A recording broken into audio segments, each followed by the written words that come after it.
Hello, welcome from Building 9, Workhouse. This is Jen from Jenna Fusion, and this is her opening show here at Workhouse Building 9. Jen, why don't you tell us a little bit about your show here today? Well, my show is called Pursepirations. It's a play on words of the word perspirations, but I use purses in the title. It's purses that are inspired by other art. Some of the art is mine, some are artists that are contemporaries and local to the DC area, and some are long gone and long dead. I took some color inspiration, some shape inspiration, some merely the feel and vibe of the pieces, and getting the styling in the inspiration itself. I use some non-traditional fabrics and materials for myself, but also for purses. They are all functional, but some of them are a little bit more sculptural than functional. These first two pieces here are actually inspired by my senior line from Marymount University in Arlington. They were made from recycled jeans, and I was able to strip them together to create the purses that you see. I wanted to take the design concept that I had developed for clothing and put it into a purse. A little bit more functional, a little bit more everyday acceptable, and so I was using my own work to be the inspiration. The next piece is inspired by Duchamp. He was a Dada artist, and he helped push the conversation of what is considered art and what is not considered art. He used everyday objects in some of his artwork, and he did very little to manipulate them and change them. So a conversation was started as to what is art. Is an everyday object a piece of art just because an artist says it's art, or is it because the community at large will accept it as art, or is it not art at all? So this inspiration came from his piece called Fountain, and I had acquired a toilet seat cover that was clean and never used, and I turned it into a purse that is actually functional. I call it a wallet because it just has little slides and slots for you to put your credit cards, and you can also hang keys from it. So this is more of an abstract cultural, sculptural piece. It's not necessarily going to be a piece of art in everyone's view, but that was my inspiration for that. The next piece, the pagoda purse, was inspired by the intricate architecture of Buddhist temples and pagodas. This texture I put in myself, and I wanted to create the linear lines of what the pagodas look like. I also did hand printing from a lino cut that I carved from symbols off of the Rosetta Stone.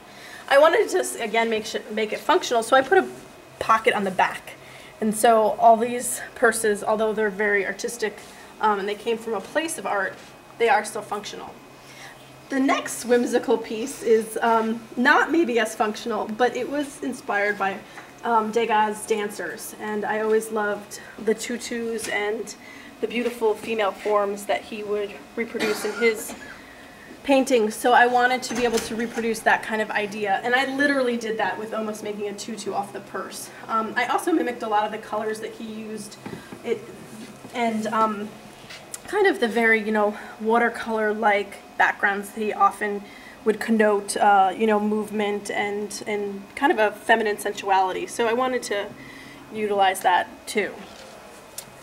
The next purse is called the Inside Out purse, and this is been inspired by an artist here in Building 9, Gina Cochran, and her encaustic work is very geometric. It has a lot of shapes that are already very attractive to me. She has a lot of circles. She also has a nice composition that really does speak to me since the first time I saw her work when I first met her. And this was actually the purse that I conceived of when I started this show. When I saw her work, I always thought I wanted to mimic her styling in a purse. And so this was the jumping point for the whole show as I started to broaden my senses of where an artist gets inspired from. Sometimes it's another artist. The wild thing about this is in doing this purse, I really was studying her work and studying her composition and colors. And I said, Gina, did you know that you don't mix circles and squares in your work? She has some paintings that are circles and some paintings that are squares. And she says, you're right. Well, she has since started to mix circles and squares in some of her paintings based on the feedback that I gave her. And as you can see, I kind of did more angular, if you will, circles that kind of started out as squares and were rounded. And so she's actually growing her work based on my interpretation of her work. And so that's a pretty amazing process as well. The next purse is called Untitled, in honor of Keith Haring. And Keith Haring was a pop artist in the 1980s that was known for a very cartoonish, comic book-like style. He did figures and animals and little babies that did not have any facial features, but had a lot of personality, and they were very engaging in a kind of otherworldly way, because they were often doing things like flying or dancing wildly, and it felt very whimsical and fun and vibrant. And so I kind of wanted to mimic some of that vibrancy in this purse. He has a couple of the figures that kind of go inside each other and through each other, and that's throughout his work. And so I wanted to mimic that with the closure on the bag that kind of goes inside of itself and through itself. And I think that I'm wildly happy with the result that came out, and this is one of my favorite purses that I've ever made. So I'm very pleased with this one.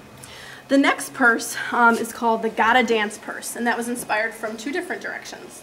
One, my favorite musical and movie of all time called Singing in the Rain. And as I was watching the movie one night and trying to get inspired and figure out how I was going to use some of this hand-painted fabric from local DC artist Michelle Banks, I looked up and the fabric is sitting next to the computer, and on the screen is this wild, splashy color from Singing in the Rain. And so I mimicked some of the costuming of Singing in the Rain with the stripes of color.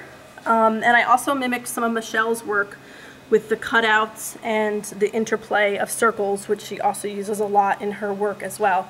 Michelle hand-painted this fabric for me, so it literally is some of her own work that's in this bag as well. The last piece is called the Red Frick Ennis Pope Leahy purse, and it is inspired overall by Frank Lloyd Wright. Of all of the artists that I probably got inspiration from, he's one that is known for being the most obsessive about repetitive detail. He would use the same motif that he developed specifically for a project, and that motif would stay with that project. He would never use that exact motif again. He's known for work that looks very similar over his whole career. So I took some of those aspects of it. Some of the linear lines and panels that he's known for in some of his stained glass work. I also then did decorative machine stitching of my own design and my own obsession, and kind of overlaid it, giving it the Frank Lloyd Wright kind of feel. I as well did these reverse applique cutouts, and he was also known for doing cutout windows and bringing in light in that way and putting the motif into his designs in that way.